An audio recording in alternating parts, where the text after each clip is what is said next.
சூழலில் தான் நம்ம இருக்கோம். இன்றைக்கி வந்து ஒரு மருத்துவமனையோ மருத்துவரோ சார்ந்து இல்லாமல் நம்மளே நம்மளை பார்த்துக்கக்கூடிய சூழல் தான் இருக்கும். ஸோ இது எல்லாத்துக்குமே வந்து பார்த்திங்கன்னா இதெல்லாம் உலகத்தோட தேவையாக இருக்குது. ஸோ இந்த உலகத்தோட தேவையை நம்ம வந்து பார்க்கணுன்னா இதை நம்ம பூர்த்தி செய்யணும். என்னோடய திறமையை நான் வந்து வளர்த்துக்கிட்டால் தான் நம்ம இந்த மருத்துவத்துறையில் வந்து நம்ம வந்து சக்ஸஸ்ஃபுல்லாக இருக்க முடியும். ஸோ என்னென்ன ஸ்கில்ஸ் வந்து எனக்கு வேணும் அப்படின்னு நம்ம பார்த்தோம்னா, ஒரு மருத்துவத்துறையில் நான் வந்து ஒரு பணியாளராக இருக்கணும் அப்படின்னா இந்தந்த ஸ்கில்ஸ் வந்து எனக்கு வேணும். மொதல் ஸ்கில் வந்து பார்த்திங்கன்னா நான் ஒரு லைஃப் லாங் லேர்னராக இருக்கணும். நான் காலம் ஃபுல்லாக வந்து படிச்சுக்கிட்டே தான் இருக்கணும். இப்போவும் கேட்டிங்கன்னா என்னை வந்து கேட்குறவங்க வந்து டாக்டர்கிட்ட வந்து கேட்பாங்க, டாக்டர் நீங்கள் எங்கே ப்ராக்டிஸ் பண்ணுறீங்கன்னு தான் கேட்பாங்க. நீங்கள் எங்கே வேலை செய்கிறீங்கன்னு கேட்குறதோட எங்கே ப்ராக்டிஸ் பண்ணுறீங்கன்னு கேட்பாங்க. ஏன்னா ஒவ்வொரு பேஷண்ட்டையும் பார்க்கும்போது நான் வந்து ஒரு விஷயத்தை வந்து கற்றுக்கிட்டு படிச்சுக்கிட்டு இருக்கு தான் இருப்பேன். நான் லைஃப் லாங் நான் ஒரு லேர்னராக இருக்கணும். எனக்கு படிக்க பிடிக்கல அப்படின்னு நம்ம சொன்னோம்னா, படிக்கிறது வேறு, reading is different, learning is different. நம்ம வந்து லேர்னராக இருக்கணும். ஒவ்வொரு விஷயங்கள்லேருந்து நம்ம கற்றுக்கணும். இந்த பீப்புளுக்கு இவங்களுக்கு என்ன மாதிரி காரணத்தால் வந்திருக்கும், இதை நம்ம எப்படி அணுகுமுறை அப்படிங்கிறத நம்ம கற்றுக்க வேண்டிய சூழலில் இருப்போம். பேஷண்ட் கேர், நம்ம வந்து நோய் ரத்தம் சிந்தி ஒரு மாதிரி சீவு இதெல்லாம் இருப்பாங்க. பேஷண்ட்டு யாரும் இருக்க மாதிரி ஒரு ஃபங்க்ஷனில் பார்க்கும்போது பேஷண்ட் வந்து நல்லா மேக்கப்லாம் போட்டு அழகாக இருப்பாங்க. பட் ஹாஸ்பிட்டலில் வரும்போது பார்த்திங்கன்னா அழுக்காகவும் உடம்புக்கு முடியாமலையும் பல்லு கூட விளக்காமல் இந்த மாதிரிலாம் தான் இருப்பாங்க. நோயாளிகள் எப்படி இருப்பாங்க. ஸோ அவங்கள வந்து நம்ம தொட்டு பார்த்து செய்கிறதுக்கு வந்து நம்ம கூச்சமோ இதுவோ நம்ம அநாகரிகமும் பார்க்கக்கூடாது. அவங்கள வந்து நம்ம தொட்டு பார்த்து சரி பண்ணக்கூடிய சேவை மனப்பான்மை உள்ள ஆளாக நம்ம இருக்கணும். அடுத்து வந்து ப்ரொஃபஷனலிசம் வந்து பார்த்திங்கன்னா நம்ம ஏனோ தானோன்னு சொல்லி மற்ற தொழில் மாதிரி ஓகே ஒரு சிலை செய்கிறோம் கொஞ்சம் இதெல்லாம் கூட நம்ம அட்ஜஸ்ட் பண்ணிக்க முடியாது. இதில் வந்து நம்ம வந்து துல்லியமாக நம்ம வேலை செய்யணும். ஏன்னா வந்து அவங்க நம்ம உயிரையே வந்து அவங்கக்கிட்ட டாக்டருங்கிட்ட வந்து கொடுத்துருக்காங்க. அதில் நான் வந்து நேர்மையாகவும் டிரான்ஸ்பரண்ட்டாகவும் அவங்களுக்கு இருக்கிற வழிமுறைகளை வந்து நம்ம சொல்லி நேர்த்தியாக வந்து நம்ம ப்ரொஃபஷனலிசமாக நம்ம செய்கிற வேலையை வந்து ஒரு ஈடுபாடோட நம்மளோட ப்ரொஃபஷனல் டெவலப்மெண்ட்டோட இருக்கக்கூடிய ஆளாக நம்ம இருக்க வேண்டியதாக இருக்குது. அடுத்தது கம்யூனிகேஷன் ஸ்கில்.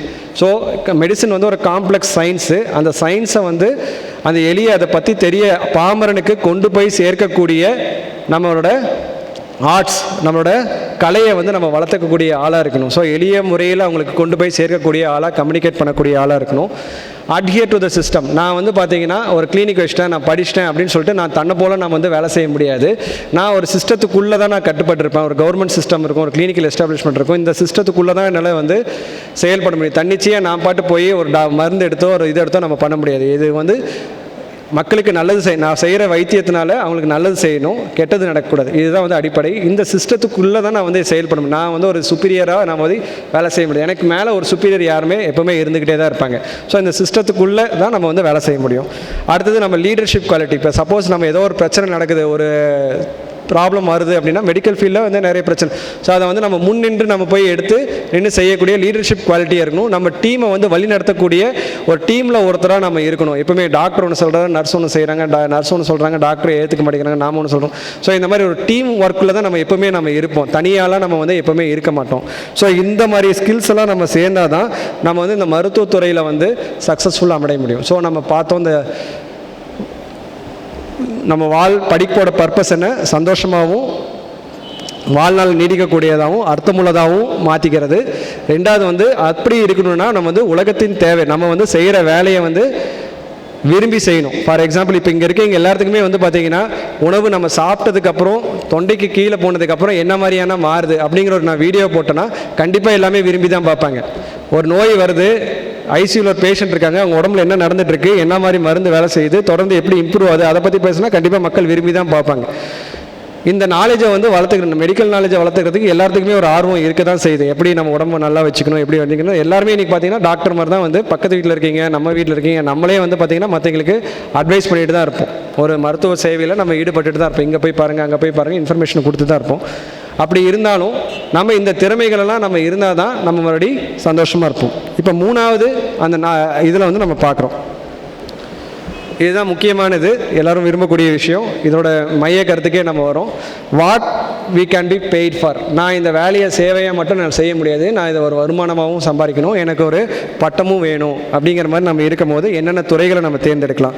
ஸோ நான் முன்னாடியே சொன்னேன், எந்த துறையாக இருந்தாலும் நீங்கள் மருத்துவத்துறைக்கு மருத்துவத்துறையோட இது வந்து பார்த்திங்கன்னா அதுதான். நீங்கள் ஒரு டிரான்ஸ்போர்ட்டில் இருந்தீங்கன்னா கூட டக்குன்னு டைமுக்கு வந்து அந்த பொருளை கொண்டு வந்து சேர்க்க வேண்டிய விஷயத்தில் தான் இருப்போம். இப்போ ஆம்புலன்ஸ் இந்த மாதிரி நம்ம எந்த ஒரு இதாக இருந்தாலுமே நம்ம மருத்துவத்துறைக்கு கொண்டு வர காய்கறி விற்கிறவங்களா இருந்தால் கூட நம்ம வந்து அதில் வந்து பார்த்திங்கன்னா என்னது ஆர்கானிக் காய்கறி இந்த இதெல்லாம் நம்ம சொல்கிறோம்.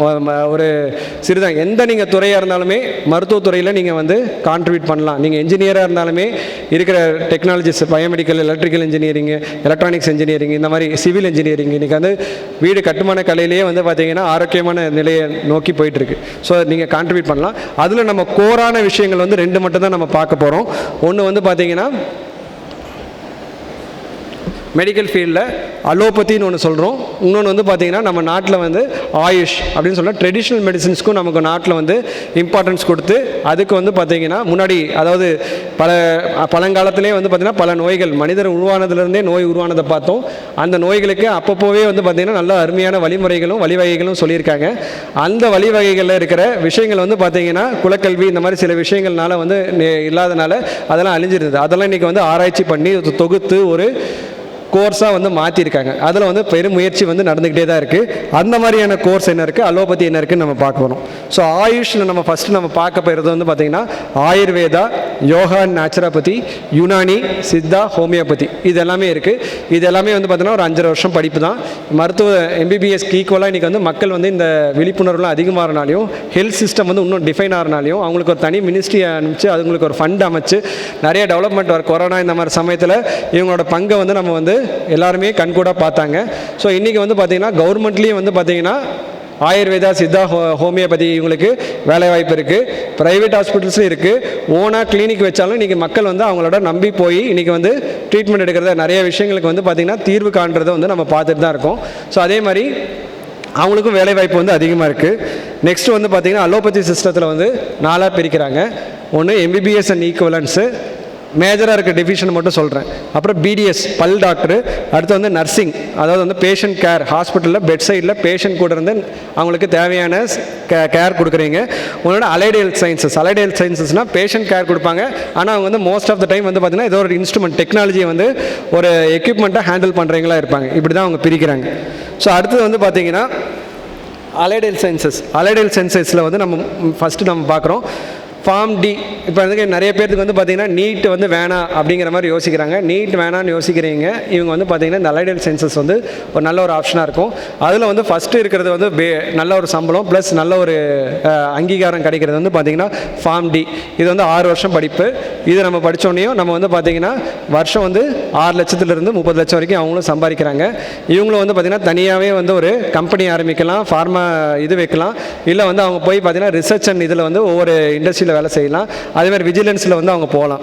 அடுத்தது பிபிடி வந்து பார்த்திங்கன்னா ஃபிசியோதெரப்பி. இன்றைக்கி வந்து நம்மளோட நாட்டில் வந்து பார்த்திங்கன்னா இந்த நிறுவனங்கள்லாம் அதிகமாக நம்மளோட சயின்ஸ் அண்ட் டெக்னாலஜி அதிகமாக என்ன ஆகுதுன்னா மக்களோட வாழ்நாள் கொஞ்சம் நீடிச்சுட்டு தான் இருக்குது. மக்களோட வாழ்நாள் நீடிக்கும் போது என்ன ஆகுதுன்னா வயசானவங்களோட எண்ணிக்கை வந்து அதிகமாகுது. வயசானவங்களோட எண்ணிக்கை அதிகமாகறதுனால வந்து என்ன ஆகுதுன்னா அவங்களுக்கு ஏற்படுற தேய்மானங்கள், முட்டு வலி, கழுத்து வலி, இடுப்பு வலி இது இல்லாத ஆளுங்களே வந்து இல்லைங்கிற மாதிரி சிச்சுவேஷன் இருக்காங்க.